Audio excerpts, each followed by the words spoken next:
Welcome back to the channel. Several people have asked for a Q&A session because you want to know a little bit more about us and our backgrounds. So this is it. No idea how long this is going to last, so we might split this into more than one episode, but let's see. Right, so first of all, Jack and Stephen and Spiral and Carol have asked, what have you both done previously in your life before retirement? Spiral thinks we were both teachers, and funnily enough, a lot of people do think that. A lot of people think. Yeah. We used to run some Facebook groups, or we still do have the Facebook groups, but a lot of people in there think we're teachers, and we're not, are No. We have never been teachers. No, we've never been teachers. Although I have done a lot of teaching. And I was a Sunday school teacher Oh. when I was very young. Wow, I didn't know this. When I was 16. This is why she's so prim and proper. Anyway, let's go back. I left school after doing A-levels. I didn't want to go to university. I just wanted to go out, start a job and earn some money. And I worked at Gatwick Airport for a ground handling agent. So that's where I started. Okay, well, I'm not as brainy as Carol. I didn't do very well at school at all, so I left school as soon as I possibly could. And I fell into my first job, which was in the pub trade. I started by just being a waiter in the restaurant there, and then I ended up running that restaurant. And then I used to do bar work as well. But it clearly was a dead-end job, and it wasn't going anywhere. So I fell out with a boss one day over a silly argument about cleaning the beer pipes, of all things. And I walked out of there thinking, I've got to find something else to do. And a police car went past. And I suddenly thought, do you know what? I'll join the police. So I got on my moped and I followed that police car back to the police station. And I went in and I inquired about joining the police. They were so nice to me that I went through with it, so I joined the police. So after I'd worked at Gatwick for 12 years, I was doing 12-hour shifts, days and nights, and it was starting to take a toll and getting a bit fed up. So I decided to change career completely, and I got a job in Lloyd's Bank, so a finance job, and that was near to home and suited us really well. Well, I went through various jobs in the police, CID. In fact, I did most branches, I think, with the exception of traffic patrol in the police. And then I started going up the slippery slope of promotion and ended up as a superintendent in charge of a division. So with Lloyd's Bank, they decided to relocate their offices up to London, which I wasn't very happy about, but I did commute up to London on the train for 2 years and found it quite tiring, plus the long hours working up there. I wasn't getting home till quite late at night, and then the trains would be cancelled, and she used to ring me up in tears at times. She would ring me up in tears saying, I'm stuck in London, all the trains have been cancelled, what do I do? And it was obvious to me that this couldn't go on, she wasn't happy. So I looked around for another job and decided to go back to my other love, which was travel. And I got a job working for British Airways Holidays, again another local job, not too far to travel. And cheap flights again, so we could travel again. And I worked there for about 4 years until they merged with Thomas Cook Holidays, and because of that I was made redundant. So change of career again, went back to a financial job working for Unilever, again in Crawley, and that was a great job, great people, great company to work for, really enjoyed that until I'd been there a few years, and again they decided to relocate up to Leatherhead, which meant a journey to work, about an hour's journey going up the M25, horrible journey, horrible traffic, really dangerous road to drive on. So I didn't want to relocate. No, I didn't. I definitely did not want Carol to relocate. And by then I'd retired, hadn't I?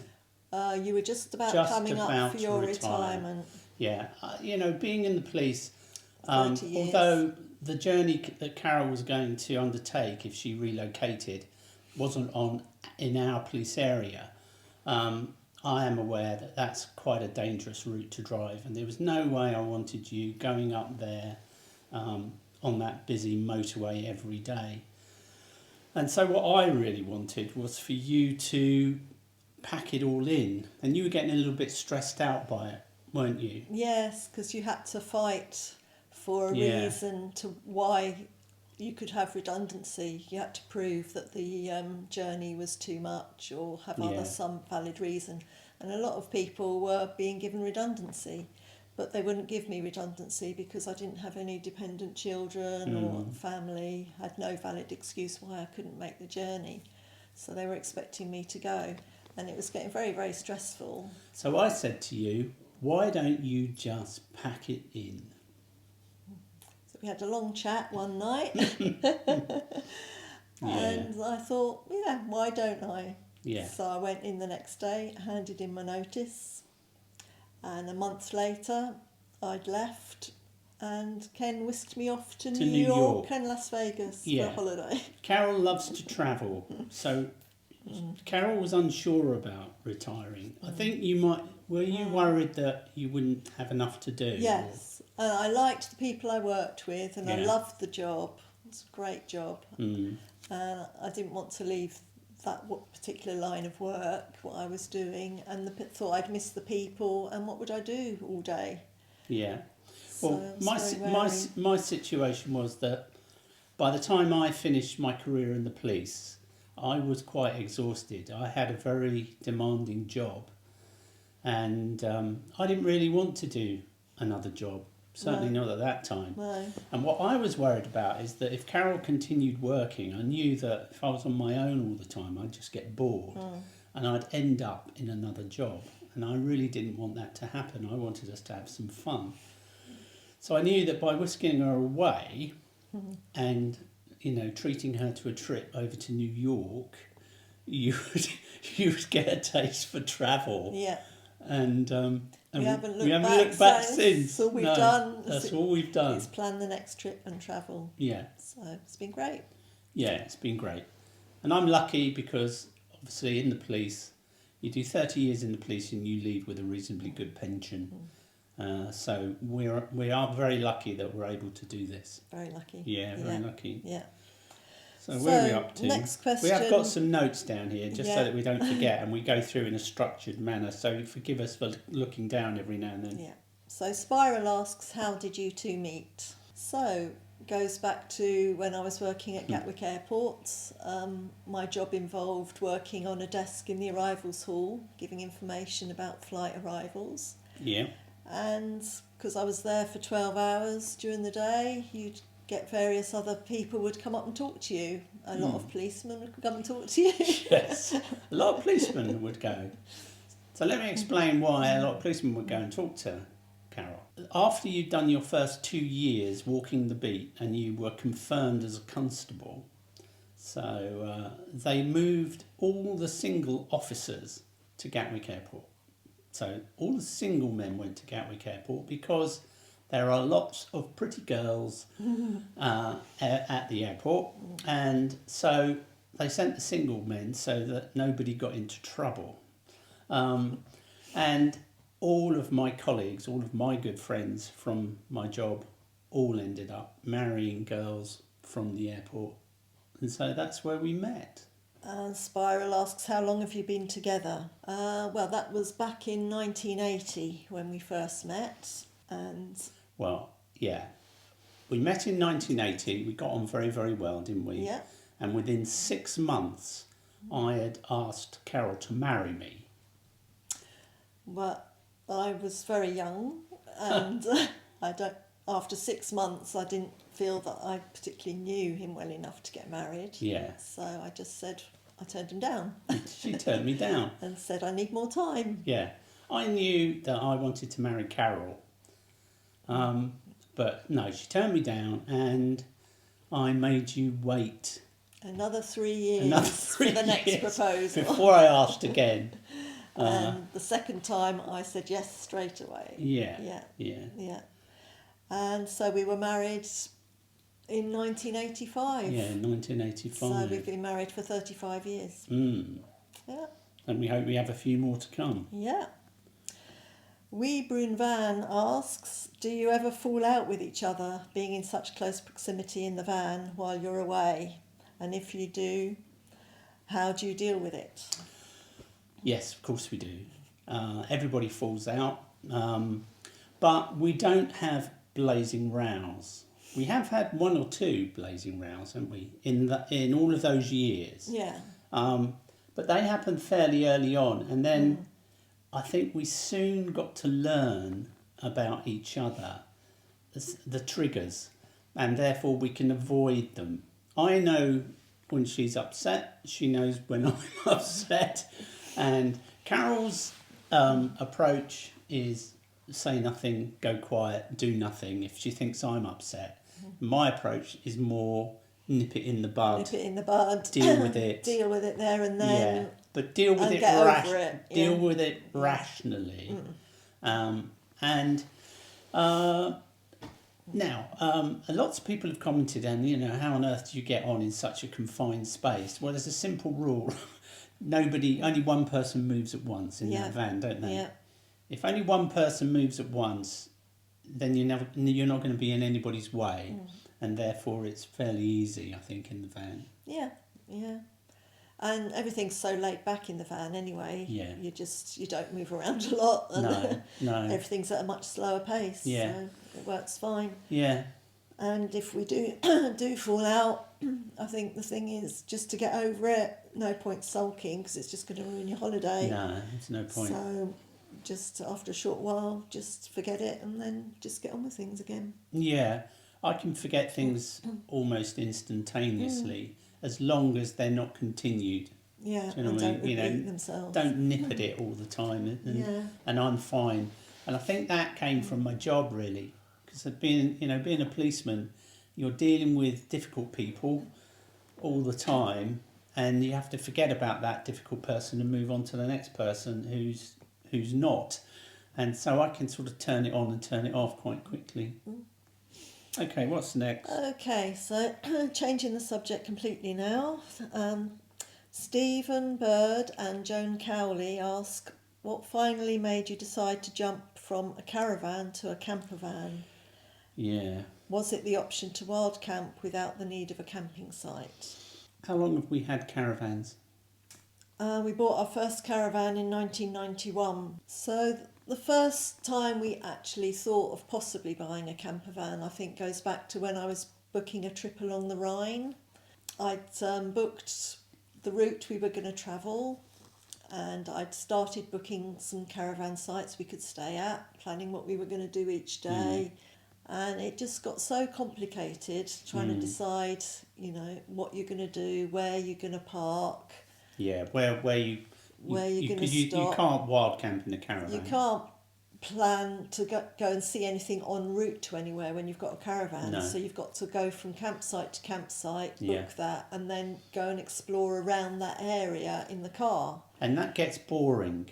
If you base yourself in one position and you're branching out to explore things, you're driving along the same roads every day and then there and driving back, Yeah. and it becomes boring. And I found that you would get up in the morning, you'd be lazy about when you went out, and you'd come back early, and so the days were quite short, and most of the time was spent inside the van. And plus you've got no option if the weather's bad and you can't go and see something that day. It's too bad. You've got to move on because you've got a site book to go to. Yeah, you're locked in that So site. you're locked into that. And I also found a lot of the campsites wouldn't take bookings anyway. It was just a case of you turn up, which is geared towards motorhomes. You could just turn up and stay, which wasn't really any good for us with a caravan, because if you turn up and they've got no space, what do? You've got to go and find somewhere else. Yeah. So we ended up cancelling the whole trip because it just got too much bother. I felt really guilty about that because Carol does... You virtually do all the planning for the trips, don't you? Yeah. It's very different. Carol gets great pleasure out of looking forward to a trip. Yeah, yeah. I get none. I don't know why that is, but I don't get a great deal of pleasure about planning trips. So I'm really lucky that Carol enjoys Enjoy that, the planning, that part. yeah. The second I get into the van, or the caravan in those days, I'm a happy bunny. You know, I really love being on Off the on your adventure. Yeah. But I don't enjoy the planning. So I felt really guilty because I think I actually said on that, look, let's just cancel it, call it yeah. quits. This is too much hassle. Yeah. And, you know, it's when it's too much hassle to plan, then boy, it's going to be too much hassle when you actually get there, I Yeah. think. And then the second trip we had that caused Yeah. similar sort of problems was the Outer Hebrides trip, which we did Yes. last year. Yeah, the Outer Hebrides, well, there were two. I'll talk about the Outer Hebrides, but there was another one, and that was we went to France in the van. And when we were over in France... Caravan. In the caravan, this was. It was very wet, wasn't yes, it? yeah. And again, we'd booked all our campsites, so we were okay. We were allowed onto the campsites, but we were quite shocked to see there were a lot of signs up saying no caravans, camper vans only. And, well, I didn't get to the bottom of why that was, but we did notice that Europe, you know, France, etc., are very geared up to motorhomes, not so much caravans. Yeah, everywhere you went, every town had an air. Yeah, somewhere you pull could in. park, and often Yeah. for free, but no caravans. Yeah. So, you know, that put a seed in my mind. Then we went, the thing that finally confirmed it for us was we went to the Outer Hebrides, okay, with our caravan. That was an absolutely beautiful trip, and if you want to see what that is like, then we have a whole series on that Outer Hebrides trip, sort of 30, 40 films I think there are. Anyway, they're in a playlist, and you know, I think they're quite a good watch. Anyway, we went to the Outer Hebrides, and that involved a number of ferry crossings, which are all time critical, aren't they? Yeah, yeah. And, you know, we were worried about the weather, and if we missed one ferry crossing, and because we had a big car and a big caravan, would we be able to get onto the next crossing?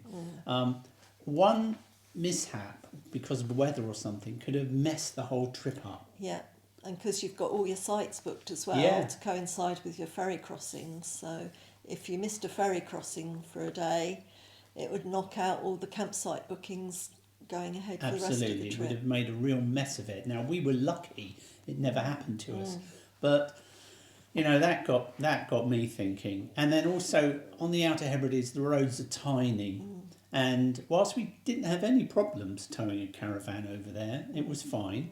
Because they're so quiet, those roads, aren't they? Yes, yeah. But there were many little roads that branched off the main sort of ring road, and you can't go down those in a caravan. It's just, you wouldn't even dream of it. So that made it for me. You know, I just kept thinking, if we had a little camper van now, just look what we could do, and it wouldn't matter if a ferry got cancelled. We wouldn't necessarily even have to book ferries. So that's what did it, wasn't it? Yeah. And then, of course, we were watching loads of YouTube channels, weren't we? Well, it was after we came back from the French trip that we decided we were going to get a camper van. Yeah. And we had actually put an order in for one by the time we did the Oh, Outer have we? Hebrides Have we done trip. that? Oh, Yeah. right. Oh, right then. So, Yeah. of course, all we So- were doing on the Outer Hebrides was thinking just how much much easier this easier will it'd be be when in we the got the camper van. van, Oh, I yeah. thought we'd done that after that trip. Yeah, yeah. What were we up to? Stephen Bird says, did you ever think of the fully electric NV200? Well, it didn't exist. A fully electric MV200 did exist, but not as a camper van. Yeah. Well, they hadn't converted it because we bought our camper van from Sussex Camper Vans. Yeah. They didn't actually have a fully electric MV200 there it for is. sale at the time when we booked our. But now they ordered ours, have. But now they have. Yeah, now they have. So what do I think about electric vans? I've never driven an electric vehicle, but I know from watching quite a lot of YouTube videos about Teslas and all sorts of things, because I love the Tesla. That they're clearly very fun vehicles to drive. I also watch. I like watching a guy called Reg Local on YouTube. He's an advanced police driving instructor, and he was test driving a Tesla the other day, and it's just absolutely fantastic because an electric motor has instant torque, right from 0 miles per hour up to its top speed. The performance is the same, whereas in our diesel Nissan 200, you have to be very careful about what gear you are in, because that can bog down very easily, and of course it's not particularly nippy. So an electric vehicle has got instant torque right through the range, so it would be so easy to drive. Great to drive. Yeah. But the problem we foresee with that is the range with an electric vehicle. So obviously it depends on your style of driving. It'd be a lot better probably round a town. Yeah. But because we travel quite long distances, you're probably only going to get 100, 120 miles out of a charge on a long trip. And you've got to recharge it. You've got to recharge it. And we are wild campers. You know, almost all of our nights have been wild camping. And we love going to remote areas. You know, so the more remote you get, the less charging options there are. And the other thing, of course, is the leisure batteries in them. The leisure batteries have to be charged, well, certainly in the Sussex camper van model. I'm not sure about anybody else's model. It's a separate battery charge. Yeah. There are several, I think, lithium batteries in there, and you need mains electricity to recharge them. So it just wouldn't work for us. But for somebody who doesn't go wild camping and so therefore can have access to electric hookups, who might want to use the van for local day trips out or something like that, I think it would be great. But not for us at this stage. At this stage, but that's not to say one day in the future we wouldn't get an electric van. No. With the developments they're making with the range capability and the charging facilities, as they become more widespread across the country, then could be a viable option in the future, I'm sure. Yeah, and I don't know about you, but I just get the sense we're all going to be forced to go electric, whether we like it or not, and whether it actually meets our needs or not. Because certainly in the UK here, they're talking about, well, Boris was talking about... They've just brought it forward to 2030 2030, the ban on the sale of new diesel engines, which... and petrol and hybrid. And hybrids. Yeah. So that's not looking good. But with Elon Musk and his Tesla range, that guy really innovates. So I wouldn't mind betting that probably in the next 10 years we are going to see batteries with phenomenal performance. I thought you were going to say he's going to develop a camper van. I tell you what, if Elon Musk developed a camper van, a lot of people would be buying it. Yeah. That'd be very interesting. Yeah. Okay, next question from Battle Bus Therapy Morton. When selecting your camper, what others did you consider? What made you bring this camper home instead of others? Well, the first ones we really looked at were the auto campers, which, if you watch the YouTube channel Getaway Geese, very good channel. We'll put a link below to their channel. Yeah. Stu from Getaway Geese, he's got an auto camper called Harry, which looks a great van. We like that van. We like that very much. Yeah. And it's based on a Ford, I think. I think some of them are based on a sure Ford. His is a Ford. Which would be great for us because we've got a Ford dealer just down the road. Yeah. And okay. Well, I'll chip in there, as you mentioned, a Ford dealer down the road. Yeah. I have a policy of buying local, and I'll tell you why.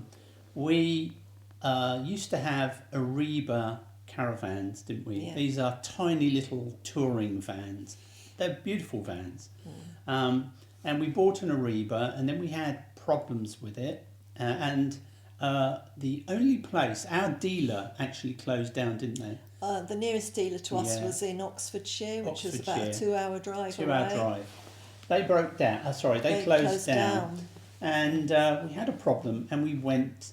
The only place we could find that would fix the problem was in Scotland, Near Edinburgh. near Edinburgh.